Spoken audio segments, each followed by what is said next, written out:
દેવકીજીએ કહ્યું કે તો પછી તમે ને હું તો મરશું, પણ અકારણ બિચારા ગોકુળવાસીઓ હજારોની સંખ્યામાં મૃત્યુને શરણ થશે, કારણ કે પાપી કંસ કોઈને નહીં છોડે.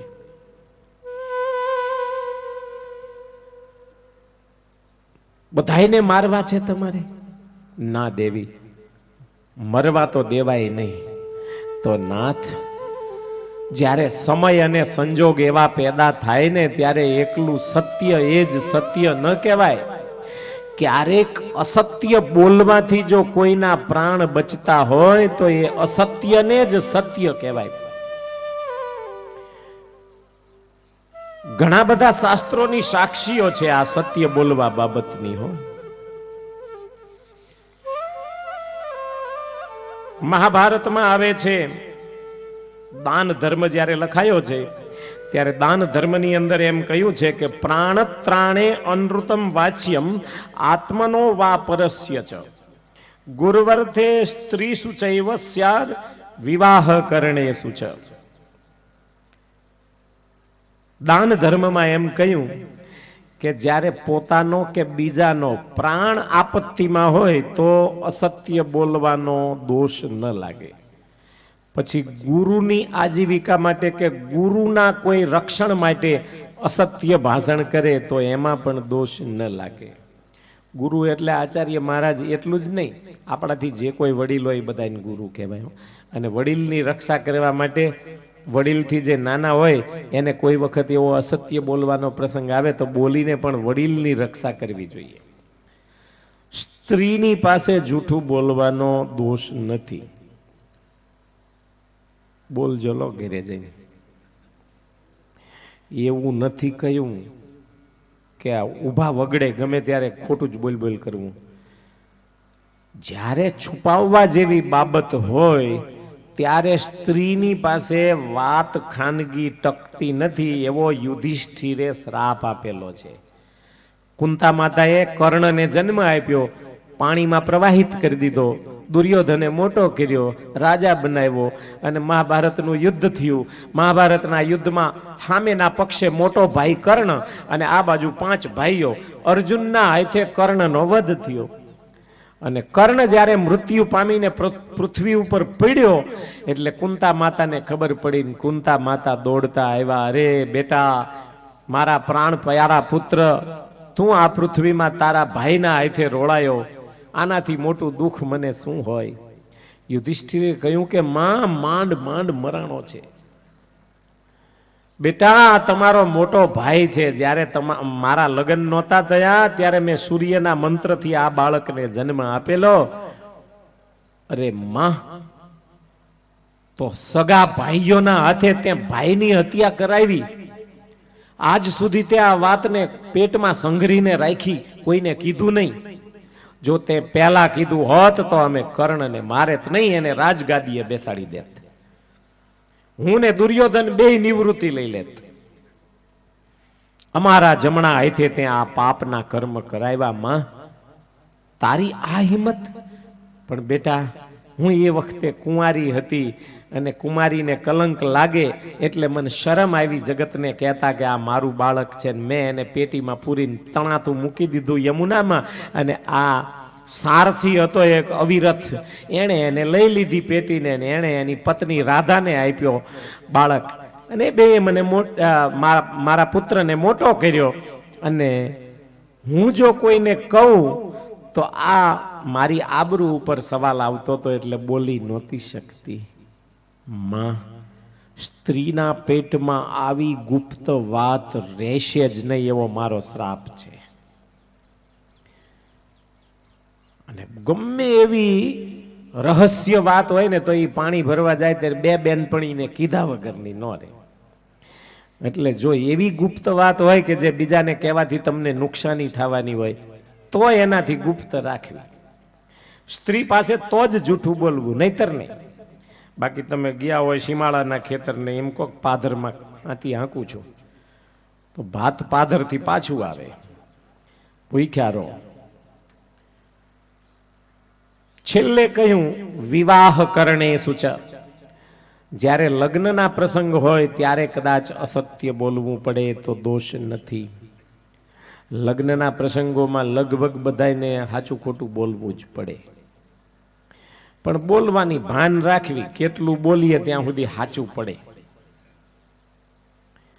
હાળો બનેવી બે જણા જતા હતા હાળાના સંબંધનું નક્કી કરવા મહેમાન ગતિએ. બનેવીએ કીધું કે જો તને પૂછે કે ખેતર કેવડા છે તો 30 વીઘા હોય ને તો ડબલ કહેજે પાછો. બધું ડબલમાં જ દેવાનું તમ તારે તો થાય સંબંધ, નહીતર ન બધું પતે. કે કઈ વાંધો નહીં, બધું ડબલ કરશું. ગયા મહેમાન ગતિએ, ચા પાણી થયા ને પછી પૂછ્યું કે ખેતીવાડીમાં કેમ છે? કે ઓલા છોકરાએ કીધું કે 200 વીઘા જમીન છે.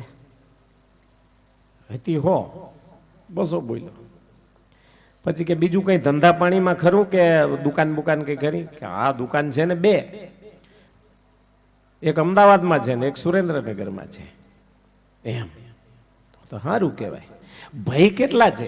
તે 4 હતા ને કે 8, ડબલ. ભાગ્યા ઘણા છે પણ કે ખેતીવાડી હારા છે, 200 વીઘા જમીન છે, 2 દુકાનો છે, એટલે આમ તો 8 નું પોહાણ તો થઈ જાય, વાંધો ના કહેવાય. બાપા હયાત છે કે નહીં? તે ઓલો કે 2 છે બાપા. હવે બનેવીએ પગ દબાવ્યો અંગૂઠો, એ મૂર્ખા, બાપા 2 નો હોય. પણ કે હવે બોલી ગયો હું તો, હવે તમે 5 કરો. એટલે ઓલો ભોંઠો પડ્યો ને એટલે ઉધરસ ખાવા પીડ્યો. અને પેલા બનેવીએ વાતને સુધારી થોડીક, કે ઈ એના નાના કાકાને કાયમથી બાપુજી જ કહે છે, એટલે ઈ 2 બાપા ધીમા બોલે છે. ઓહ, તો વાંધો નહીં. કે પણ કેમ ઉધરસ કેમ આવે છે? કઈ શરદી બરદી થઈ છે, તાવ આવે છે? કે ના ટીબી થયો છે. તો ઉપડો, આમાં સંબંધ ન થાય.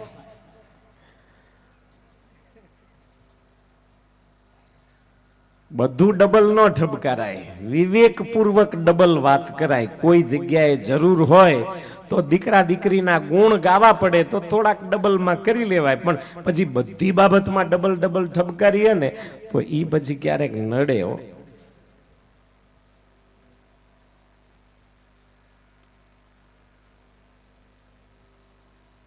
હાવ આટાલાલ છોકરો, સંબંધ જોવા માટે એને મહેમાન કોઈ શેઠ આવવાના, આ શેઠિયો માણા, પણ આટાલાલ ને કઈ ખબર ન પડે, પણ પેઢીએ બેહારી દીધો. ઢાળિયા પાસે ગાદી તકીઓ નાખીને છોકરાને બેહારીને કીધું, જો તારે આ છે ને ચોપડાના પાના ફેરવવાના, તું ચોપડાના પાના ફેરવીશ ને એટલે હું બધું કૂટી લઈશ, તારે કઈ બોલવાનું નહીં. બહુ કે હારું બાપુજી. બેઠો ચોપડાના પાના ફેરવે. 6 મહિનાના પાના બધા ભરાઈ ગયેલા, એક પછી એક ફેરવતા લખેલા ખૂટી રહ્યા. હવે ઓલા મહેમાનને હજી એમ કહેતા હતા કે અમારે દીકરો છે ને બધું નામું ઠામું બધું હિસાબ કિતાબ ઈ જ રાખે, અમારે તો ખાલી આ પેઢીએ આવીને બેસીએ એટલું જ, બધો હિસાબ કિતાબ ઈ રાખે. એમાં ઓલાને પાના થઈ રહ્યા લખેલા, કોરા ચાલુ થયા કે બાપુજી લખેલા થઈ રહ્યા, કોરા ફેરવું?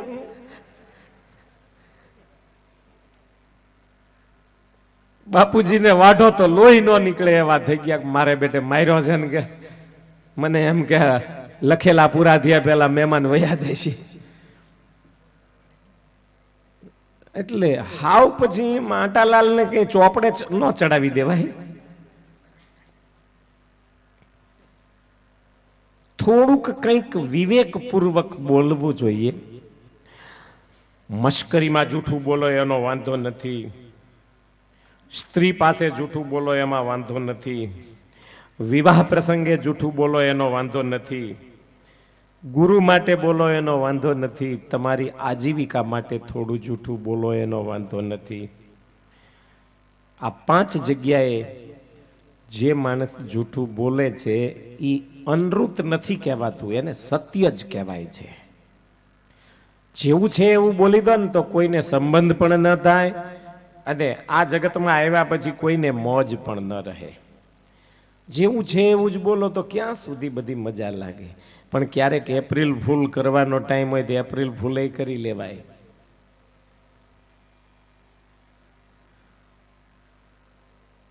જરૂર પડે જૂઠ બોલે, કોકના હિત માટે જૂઠ બોલે, કોઈના પ્રાણ બચાવવા માટે જૂઠ બોલે તો એ જૂઠ નથી. ખાલી તમે નરાતાળ જૂઠું બોલો એનું જ નામ જૂઠું નથી. કેટલાક જૂઠ એવા છે કે જે નરાતર જૂઠ ન હોય, નરાદમ જૂઠ ન હોય, પણ જૂઠના જુદા જુદા પ્રકાર હોય છે. સત્ય સિવાયનું જે કંઈ બોલવું એ બધું જૂઠાણું છે. હવે સત્ય સિવાયનું ઘણું બધું છે. તમે અલ્પોક્તિ કરો, અર્ધોક્તિ કરો, અતિ ઉક્તિ કરો કે આભાસુક્તિ કરો તો એ બધાય જૂઠાણા જ છે. અલ્પોક્તિ, કરોડ રૂપિયા હોય પોતાની પાસે અને એમ કેવું કે મારી પાસે લાખ જ રૂપિયા છે, તો એ અલ્પ ઉક્તિ છે. એવું જૂઠું ન ચાલે. ભક્તો જ્યારે ધર્માદા કાઢવાના થાય ને ત્યારે આવું જૂઠું બોલી નાખે. હવે કઈ નથી સ્વામી, અત્યારે તો હજી વ્યાજ ભરીએ છીએ ને આમ છે ને, પણ કેટલાયના વ્યાજ ખાતો હોય 3-3%. અલ્પોક્તિ ન કરવી. એક જ બાબત નહીં, કોઈ પણ જગ્યાએ જે હોય એનાથી હાવ 10% ન બોલવું, એનું નામ અલ્પોક્તિ છે. પછી અર્ધોક્તિ આવે. યુધિષ્ઠિર બોલ્યા ની અર્ધોક્તિ બોલ્યા હતા. નરોવા કુંજરોવા, એવું અધકચરું ન બોલવું. યુધિષ્ઠિરને એવું બોલવાની જરૂર જ નહોતી. ક્યાં ભગવાને કીધું હતું કે એવું બોલજો નરોવા કુંજરોવા? સત્ય એ હતું, અશ્વત્થામા હતા. અશ્વત્થામા મરાણો છે. શું કામ? લાખો માણસના જીવ બચતા હતા. તો અહીંયા જૂઠું જ બોલવાની જરૂર હતી. પણ યુધિષ્ઠિરને થોડીક શંકા થઈ કે હાવ જૂઠું બોલીશ તો મને પાપ લાગશે, એટલે નરોવા કુંજરોવા એમ થોડુંક બોલ્યા. અને ઈ બોલ્યા ને એટલે રથ હેઠો આવ્યો છે. બાકી ઓલું પેલા બોલ્યા હતા એનાથી નહીં. એક વેત હાથ એક અધર ચાલતો તો રથ પૃથ્વીથી, ઈ યુધિષ્ઠિરનો રથ હેઠો આવવાનું કારણ ઈ જે બોલતા હતા ઈ જ સત્ય હતું. બીજાના પ્રાણ બચાવવા જે જૂઠું બોલવું ઈ સત્યની નિશાની હતી. પણ ઈ સત્યમાં એને વિશ્વાસ ન પડ્યો અને થોડો સુધારો કરીને બોલ્યા ને નરોવા કુંજરોવા, એટલે એને પાપ લાગ્યું. એટલે કે છે કે રથ નીચો આવી ગયો. બાકી અશ્વત્થામાં હતઃ બોલવાનું પાપ નહોતું એમને. એ તો એને પ્રાણ સંકટમાં હતા ને બોલવાની જરૂર હતી. અર્ધોક્તિ બોલ્યા ને એનો વાંધો હતો, એ પાપ છે. પછી અતિ ઉક્તિ. કેટલાક માણસો હોય એથી ચગાવીને વધારાનું બોલે. ઈ માયલું હોય કઈ નહીં. મને જેથી કથા કરતા હજી હરખી નહોતી આવડતી, 2-4 કથાઓ જ કરેલી, અને 1-2 હરિભક્તોએ મને એમ કીધું બાકી મોરારી બાપુને આંટી મારે એવી તમારી કથા છે. હા હા હા. મેં કીધું ભલામાના ટાયર તૂટી જાય છે, બહુ હવા ભરવી રહેવા દો, હજી ઘણી લાંબી જિંદગી કાઢવાની છે. પણ એમ હાવ નો વખાણ કરવા જોઈએ. ક્યાં મોરારી બાપુ ને ક્યાં આપણે? લાખો માણસને 650 કથાઓ જેણે કરી હોય એ બાપુની તો એટલે કે આપણે કથામાં થોડા આવીએ. એમનું સ્થાન જુદું છે, આપણું સ્થાન જુદું છે.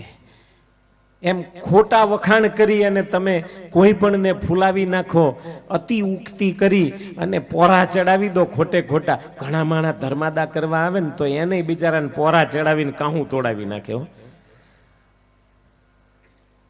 10,000 નો વેત નો હોય બિચારો લાખ રૂપિયા લખાવી નાખે, એવી દશા બગાડી નાખે.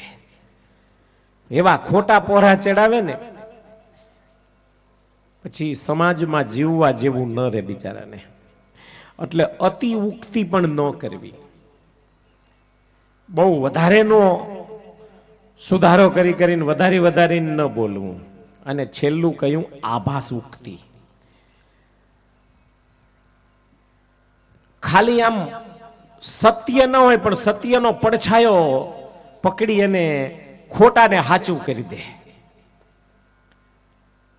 કેટલીક બાબતો એવી હોય છે, આભાસ હોય સત્યનો, પણ એ આભાસને સત્ય ઠરાવી દે. હોય જુદું અને કાગનો વાઘ કરી દે. તો એવું પણ વચન ન બોલવું જોઈએ. સત્ય બોલવાની પણ એક મર્યાદા હોય છે. કેવું બોલવું, ક્યારે બોલવું, કેટલું બોલવું. સાધુ મહાત્મા જંગલમાં ઝૂંપડીમાં આશ્રમમાં રહેતા હતા. એમાં જંગલમાં એક સ્ત્રી ભાગતી ભાગતી આવી. સુંદર નારી, 18-20 વર્ષની ઉંમર. પણ પરપુરુષને જોઈને છેટી ચાલે બિચારી, એવી ધર્મવાળી. અને એમાં એક નરાધમ સ્ત્રીની પાછળ પડ્યો. બળાત્કાર કરવા માટે એની પાછળ પડ્યો એટલે સ્ત્રી બિચારી એકદમ ભાગવા માંડી. ક્યાં જવું સૂઝ્યું નહીં. એમાં સાધુ બાવાની ઝૂંપડી પાસે આવી તો સાધુ બરાબર બેઠા હતા.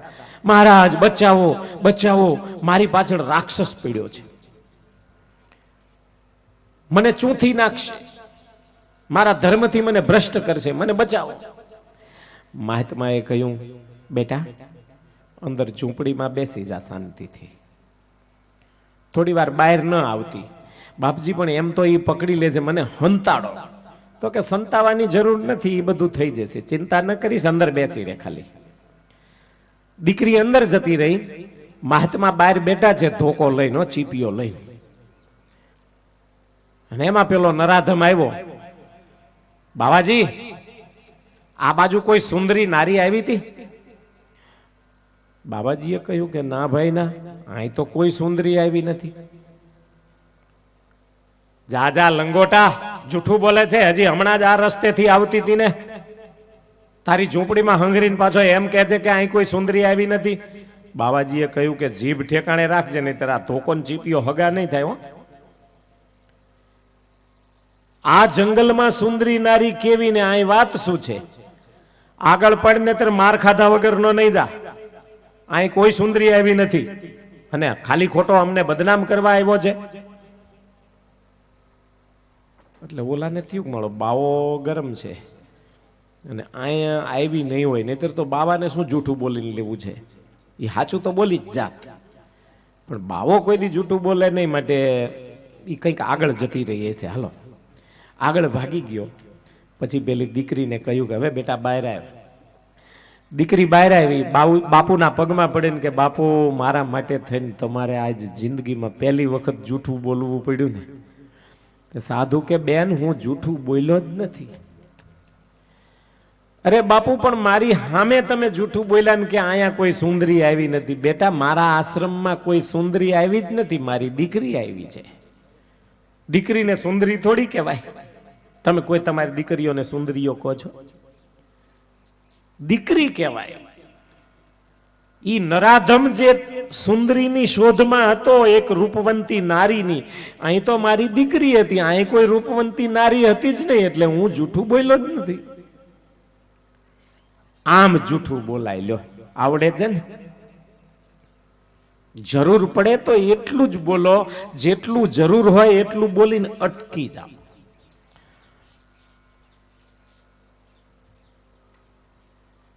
પણ એવું જૂઠું ન બોલો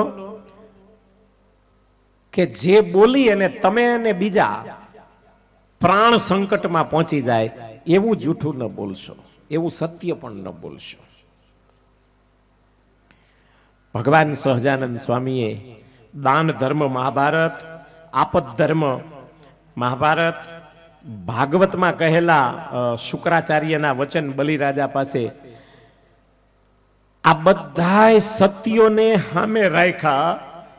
રામાયણનો પ્રસંગ પણ સામે રાખ્યો. શિવજી મહારાજ અને સતી બે જણા ભગવાન રામજીને બ્રહ્મગીરી પર્વત ઉપર દર્શન કરવા ગયા અને શિવજીએ દર્શન કર્યા અને સતીએ પરીક્ષા કરી.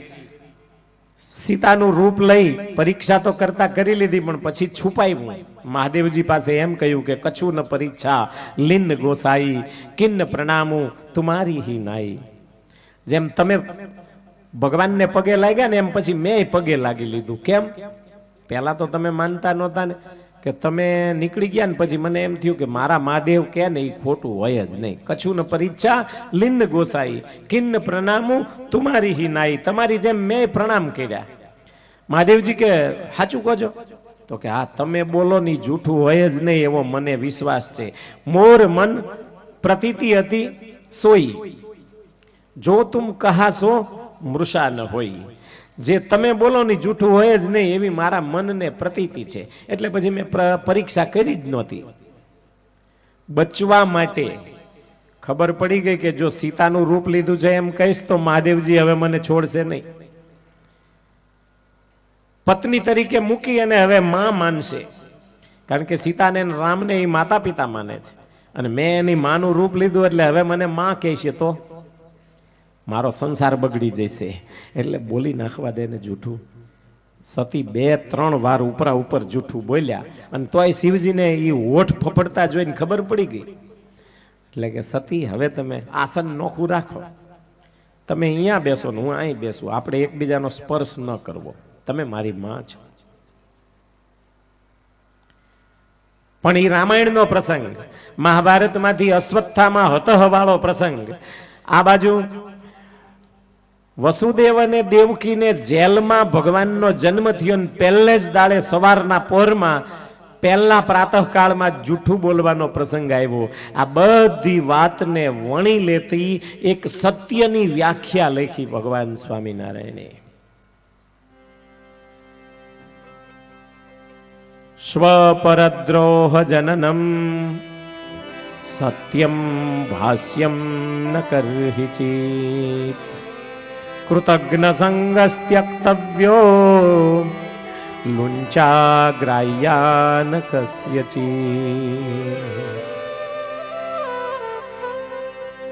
સ્વામિનારાયણ ભગવાને શિક્ષાપત્રીનો 26મો શ્લોક લખતા પહેલા સત્યને બરાબર તપાઈશું.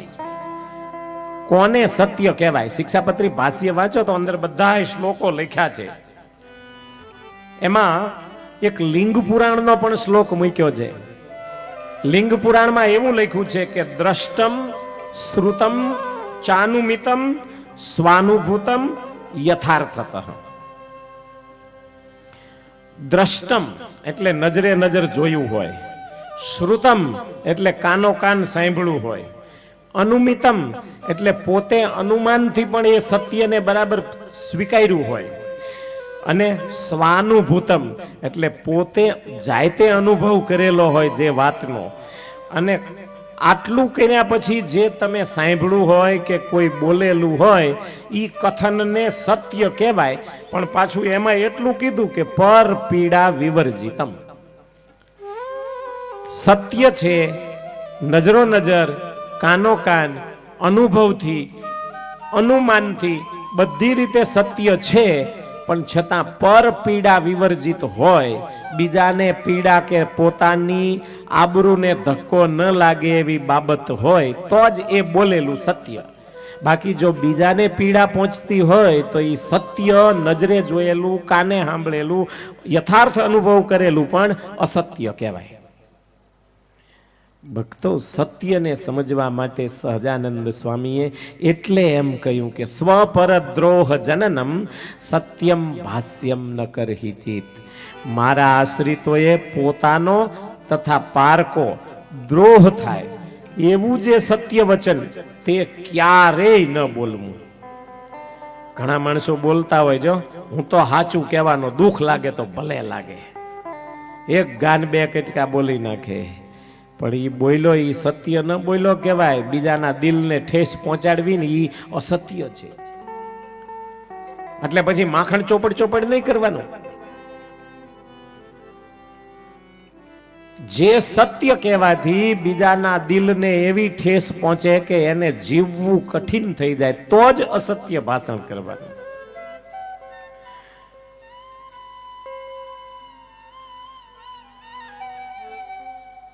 બાકી સત્ય બોલવાનું. તુલસીજીએ રામાયણમાં સત્ય કઈ જગ્યા ઉપર બેઠું છે એના માટે એક ચોપાઈ લખી છે. નહીં અસત્ય સમ પાતક પૂજા, નહીં અસત્ય સમ પાતક પૂજા, ગિરી સમ હોહી કી કોટિક ગુંજા, હોઈ કી કોટિક ગુંજા, સત્ય મૂલ સત સુકૃત સુહાવે, સત સુકૃત સુહાવે, સત્ય મૂલ સબ સુકૃત સુહાવે, સત્ય મૂલ સુકૃત સુહાયે, વેદ પુરાણ વિદિત મનુ ગાયે, વેદ પુરાણ વિદિત મનુ ગાયે. રામાયણ એમ કહે છે અસત્ય જેવું બીજું કોઈ પાપ નથી. બીજા પાપ એટલે એક એક નાની ચણોઠી જેવડા પાપ છે. 1 કરોડ ચણેઠીઓ ભેગી કરો તો એ કઈ પહાડ ન કહેવાય, અને અસત્ય બોલો એટલે પાપનો પહાડ થઈ જાય. અસત્ય એકલું મોટા હિમાલય જેવો પહાડ છે, અને બીજા પાપ નાની નાની ચણોઠીઓ જેવા ગણાય એની પાસે, અસત્ય પાસે. એટલે ઈ કરોડ પાપ ભેગા કરો તો અસત્ય બોલ્યા બરાબર પાપ ન કહેવાય. અને છતાં આપણે વધુમાં વધુ પ્રયોગ કરતા હોય તો જૂઠું બોલવાનું કઈ કારણ ન હોય. ગામના જાપે બેઠો હોય, ક્યાં છો? તો કે અત્યારે કામમાં છું, પછી ફોન કરજો. શું પણ તારે એવું લૂંટાઈ ગયું છે? બોલી દે ને કે ભાઈ હું જાપે બેઠો છું, નવરો છું, બોલ, ઘડીક કામ હોય તો કહી દો ને. હાવ નાની નાની બાબતોમાં જૂઠું બોલીને આપણે અસત્યનો પાપનો પહાડ ભેગો કરવો, એના કરતા બને ત્યાં સુધી મૌન રહેવું, જરૂર પડે તો સત્ય બોલવું, કોઈના બચાવ માટે થોડું અસત્ય ક્યાંક ઉચ્ચારવું પડે તો ઉચ્ચારી લેવું. કારણ કે સત્ય બોલો એમાં જ સુખ છે. સત્ય ત્યાં સુખ ધર્મ રહે કુળ તહાં કળી, સત્ય ત્યાં સુખ ધર્મ રહે કુળ તહાં કળી, સત્ય ત્યાં સુખ ધર્મ રહે કુળ તહાં કળી. દેવાનંદ કહે દુનિયા કેરી અકલ આંધળી, દેવાનંદ કહે દુનિયા કેરી અકલ આંધળી, ભજી લેને ભગવાન ને સાચા સંત ને મળી, ભજી લે ભગવાન ને સાચા સંત ને મળી, સંતને મળી, સાચા સંતને મળી, ભજી લેને ભગવાન ને સાચા સંતને મળી, ભજી લે ભગવાન ને સાચા સંતને મળી, ભજી લે ભગવાન ને સાચા સંત ને મળી.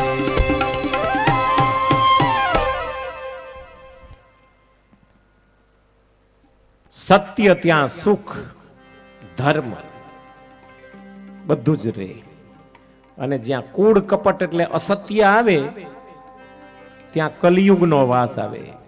કારણ કે 4 જગ્યાએ વાસ આપ્યો, એમાં પહેલો વાસ આપ્યો જુગારમાં. જુગારમાં શું આવ્યું? અસત્ય. અસત્યમાં કલિયુગનો વાસ છે. માટે બને ત્યાં સુધી હાથે કરીને કલિયુગને સાણે ચડાવીને ઘરમાં ન લાવવો. જૂઠ બને ત્યાં સુધી ન બોલવું. પોતાનો અને પારકો દ્રોહ થાય એવું જે સત્ય વચન, એ જ ભગવાન સહજાનંદ સ્વામી અને સતશાસ્ત્રોના મતે અસત્ય ભાષણ છે. આજ વસુદેવ અને દેવકીને જેલમાં જરૂર પડી તો વસુદેવને દેવકીજી સમજાવે છે, નાથ હવે જો સત્ય બોલવા જશો તો હજારો માણસો તમારી જીભના ટેરવે મરશે. તમારી જીભ જરાક આડી અવળી બોલી ગઈ તો કેટલાયના મોત થશે એનું કાંઈ નક્કી નહીં. માટે કંઈક સમજો. દેવી, તો પછી મારે શું કરવાનું? નાથ, કંસ તમને એમ કહે કે દેવકીનો 8મો ગર્ભ ક્યાં છે, તો તમારે કહી દેવાનું આ દેવકીના ખોળામાં રમે. એવું તો નહીં બોલું. તો અડધું બોલજો. તમે કહેજો કે દેવકી ને પૂછો, બાકીનું હું પૂરું કરી.